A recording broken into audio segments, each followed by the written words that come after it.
네, 여러분, 안녕하십니까. 미국이 WTO, 세계무역기구, WTO 체제의 종식을 공식 선언했습니다. 이제 트럼프 라운드가 시작됐다라고 밝혔습니다. 어, 이제 세계는 자유무역 그 경제 이념을 토대로 한 어, 국제 경제 질서의 시대를 마감하고 관세라는 무기를 앞세운 보호 무역주의 시대로 다시 본격 회귀하는 그런 시점이 될 수도 있다. 아, 이런 전망도 나오고 있습니다. 이제 그 세계가 서로 호혜 자유무역 시대를 근간으로 한 세계 경제 질서 구축을 지난 80년 가까이 해 왔다면 이제 그 시대를 마감을 하고 서로 관세를 앞세운 관세 전쟁, 홍성이 들리지 않는 전쟁, 그런 보호 무역주의 시대로 급속히 회귀하는 한치 앞을 내다볼 수 없는 그런 혼돈의 시대가 열리게 됐다라는 전망도 나옵니다. 제이미슨 그리어, 제이미슨 그리어, 제이미슨 그리어, 미국 무역 대표기구 USTR 대표가 뉴욕타임스에 기고한 글에서 이와 같이 선언을 해서 지금 전 세계적인 관심을 집중시키고 있습니다. 관세가 지배하는 새 무역 질서를 규정을 했습니다. 그리고 그러한 것들을 합의를 이행하지 않을 때는 더 높은 관세를 매겨서 보복하겠다라는 경고를 했습니다. 전 세계 각국의 자유무역 그리고 글로벌 공급망 구축을 선도해 왔던 WTO 체제가 이제 30년 만에 종말을 보하게 됐습니다. 저도 그때 현장에서 한창 취재를 했던 기억이 생생합니다. 이른바 우루과이 라운드에 의해서 모든 관세에 관한 규정들이 결정이 됐던 그 시절 90년대였습니다. 그때 제가 유럽의 현장에 취재를 하면서 주로 제네바를 중심으로 해서 이러한 협상들이 아주 숨가쁘게 진행이 됐었는데요. 그때 우리 국민들도 우루과이 라운드라는 말을 입에 달고 살았던 그런 시기가 있었습니다. 그로부터 1995년으로부터 지금 딱 30년이 지났습니다. 그리고 이제 그 시대가 끝났다라고 미국이 선포를 하고 있는 겁니다. 미국의 무역 수장 제이미슨 그리어 WTO 근간인 우루과이 라운드 폐기와 함께 트럼프 라운드를 새로운 세계 무역 질서로 내세웠습니다. 국가 이제 전 세계 각 나라들 지금까지 한 95개쯤 되는 나라들이 미국과 상호 관세에 관한 협약을 했는데요. 이제 그래서 국가별로 또는 품목별로 이렇게 두 가지로 나눠서 얘기를 하면 되겠습니다. 국가별로는 영국하고 뭐 일본하고 한국하고 뭐 이렇게 이제 국가별로 미국이 서로 협상을 하는 걸 국가별 관세, 일반 관세라고 하는 거고 품목별 관세라고 하는 것은 반도체, 뭐 자동차 이런 식으로 그 품목 각각에 대해서 이제 관세 협상을 하는 걸 말합니다. 그래서 이렇게 국가별 품목별 관세 부과를 하면서 미국 내에 있는 제조 보호에 중점을 둔 도널드 트럼프 행정부의 무역 정책을 트럼프 라운드라고 명명을 하면서 새로운 세계 무역 질서로 규정을 했습니다.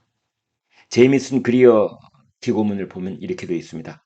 트럼프 행정부는 제2차 세계대전 당시 도입된 브레튼 우즈 체제, 브레튼 우즈라는 건 도시 이름입니다. 미국의 뉴햄프셔에 있는 도시 이름인데 1944년 이곳에서 제2차 세계대전 이후에 국제 무역 질서 그리고 금융 정책 등을 이제 결정한 그것을 브레튼 우즈 체제라고 하는데요. 그때부터 80년이 지났습니다. 그리고 1995년 조금 전에 말씀드린 우루과이 라운드, 이 세계 무역기구 설립으로 이어진 우루과이 라운드, 이것을 미국이 개혁하겠다라는 것이지요. 그러면서 제이미슨 그리어 USTR 미국 무역대표기구 대표가 이렇게 말합니다. 우리는 이제 트럼프 라운드의 시대를 목도하고 있다.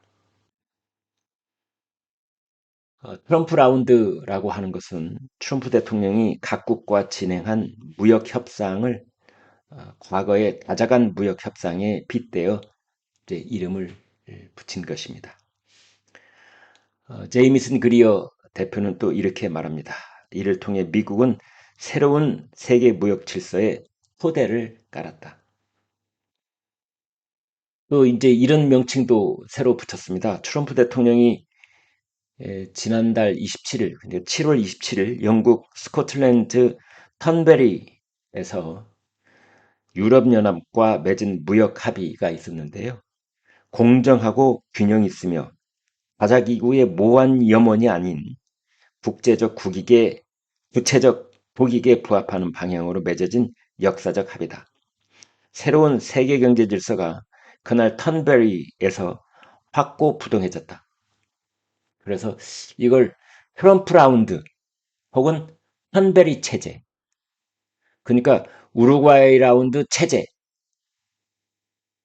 우루과이 라운드 이것이 아니라 그건 다 끝났고 이제 턴베리 체제, 그 다음에 트럼프 라운드가 시작됐다. 이렇게 말한 겁니다. 그 두 가지는 기억해 놓으셔도 좋을 것 같아요.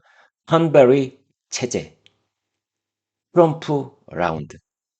턴베리는 영국 스코틀랜드에 있는 도시 이름. 이곳에서 트럼프 대통령하고 유럽연합 수장이 만나서 양쪽에 이 관세 협상을 협정을 맺었는데 그것을 이제 미국은 공정하고 구체적인 아주 역사적인 합의였다. 이렇게 규정을 하고 그 체제가 지금 앞으로 전개가 될 것이다. 그래서 턴베리 체제 혹은 트럼프 라운드 이렇게 부르겠다는 거죠. 제이미슨 그리어 트럼프 라운드가 시작된 지 130일도 안 된 상황에서 턴베리 체제는 결코 완성됐다고 할 수는 없지만 이 체제의 구축이 한창 진행되고 있다. 그리어 대표는 이런 말도 했습니다. 트럼프 대통령이 세계에서 가장 돈 벌기 좋은 소비시장이라는 당근, 미국의 소비시장이라는 당근, 그리고 이쪽 손에는 관세라는 채찍, 미국 시장이라는 당근, 관세라는 채찍, 당근과 채찍. 이제 이것으로 몇 달이라는 짧은 기간에 WTO 체제 안에서 10여 년간 협상하며 얻어낸 것보다 훨씬 더 많은 해외 시장 접근성을 미국이 확보하게 만들었다. 미국의 시장을 장벽을 친 것이 아니라 많은 나라에게 더 많이 접근할 수 있도록 문을 열어준 것이다. 말을 그렇게 하는 거죠. 물자 안에 물이 절반밖에 안 남았다. 절반이나 남았다. 어느 쪽으로 말을 하건 말하는 사람의 자유인 것처럼 미국이 세계 최대 무역 강국이고 경제 대국이기 때문에 미국이 규정하면 그 규정대로 따라가는 그런 상황인 겁니다. 그리어 대표는 유럽연합 예외도 영국, 캄보디아, 인도네시아, 일본, 말레이시아, 파키스탄, 필리핀, 한국, 태국, 베트남 등과 체결한 무역 합의가 바로 그 근거다. 한국에 대해서도 이야기를 했습니다. 15% 상호 관세와 함께 미국의 자동차 관세 기준도 받아들이고 있다. 한국은 쇠퇴한 미국 조선 산업의 재활성화를 도울 것이다. 그런 말도 했습니다. 한국에 대해서는 상당히 긍정적인 부분도 기술이 돼 있습니다. 제이미슨 그리어 대표는 또 말하기를 각국이 무역 협상에서 한 약속을 반드시 지키도록 강제할 것이다. 미국은 시간만 끌게 만드는 WTO 분쟁 해결 절차를 활용하는 대신에 필요하면 더 높은 관세율을 신속히 부과해서 합의 이행을 감시하고 지키도록 만들겠다. 미국하고 무역하기 싫으면 그래 너는 그냥 가면 된다. 다만 미국 시장을 너의 판매처로 계속 활용하고 싶으면 미국이 하는 말에 따라야 될 것이다. 그래서 미국에게 투자한 약속이 있으면 트럼프 대통령 임기 내에 그 투자 약속을 이행을 해야 될 것이고 그 다음에 부과된 관세에 대해서 약속을 지켜야 될 것이다. 이런 것들에 대해서 이의를 제기하거나 투자 약속을 지키지 않거나 이렇게 되면 그러면 더 높은 관세를 부과하겠다. 싫으면 너는 미국하고 장사하지 않으면 된다.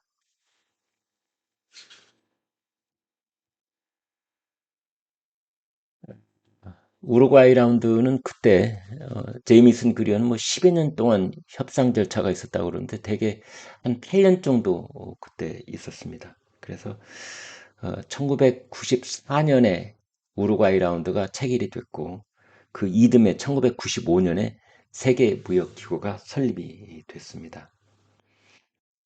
그 뒤로 이제 미국, 유럽연합, 일본 같은 선진국들이 중국까지도 WTO 체제 안으로 끌어들였죠. 중국도 여기 들어가 있었습니다.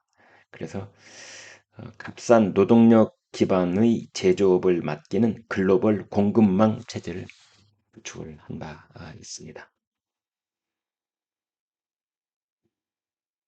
아무튼 제이미슨 그리어가 뉴욕타임스에 기고한 이 글, 미국의 새로운 무역 협정은 새로운 글로벌 무역 질서의 서막이다. 이제 WTO가 주도하는 세계 무역 질서는 불가능하다. 아, 이 글의 제목은 우리가 세계 질서를 재편한 이유라고 되어 있는데요. 중국을 사뭇 강렬하게 비판을 했습니다. WTO 체제가 관세 보호를 해제시켜 미국의 제조 기반을 무너뜨리고 낮은 노동 기준 등을 갖고 있는 중국의 이익을 안겨줬다. 이렇게 조목조목 비판을 했습니다. 트럼프 대통령은 관세와 투자를 위한 협정을 병행해서 새로운 세계 무역 질서의 토대를 마련했다. 새로운 미국의 접근 방식은 기존 무역 관료들이 선호한 지루한 분쟁 해결 절차 대신에 합의 이행을 면밀히 모니터링해서 불이행 시 더 높은 관세율을 신속히 재부과하는 것이다. 또 혹자가 이런 얘기를 하거든요. 야, 미국이 관세 높여봤자 보관세 정책을 고집을 해봤자 미국 소비자들만 손해보는 것 아니냐. 관세가 부과된 만큼 물가가 올라가는 것 아니냐. 이제 이것에 대해서 제이미슨 그리어 대표는 이렇게 반박을 합니다. 이제 관세를 더 폭넓게 부과하고 있음에도 불구하고 인플레이션은 여전히 억제되고 있다. 라고 반박을 했습니다. 실제로 그렇습니다. 미국의 지난 6월 소비자 물가지수 상승률은 작년 전년 동기 대비 2.7%로 미 연방준비제도의 목표치 2%를 상회하긴 했지만 지난해 3월 3.5%에 비해서는 현저히 낮아진 수준입니다. 자, 우리나라하고 관련해서 하워드 러트릭 미 상무장관은 이런 말을 했습니다. 트럼프 대통령이 임기 동안 미국의 생산 설비를 지켰다고 약속하고 이를 이행하는 기업들에 한해 반도체 관세 100%를 전부 면제하겠다. 이렇게 폭스 비즈니스하고 인터뷰에서 말했습니다. 미국의 대규모 투자를 진행 중인 삼성전자, SK 하이닉스는 관세 면제 대상이 될 것이다. 이런 관측이 나오고 있습니다.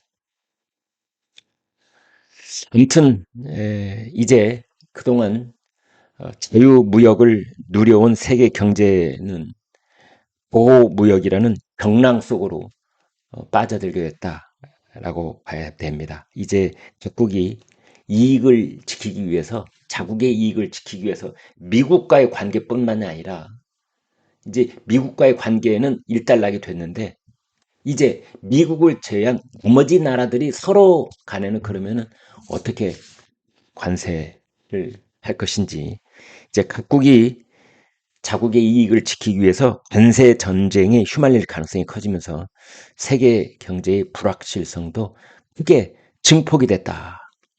이렇게 볼 수 있겠습니다. 네, 여기까지 하겠습니다. 구독, 좋아요 부탁드립니다. 여러분 대단히 고맙습니다.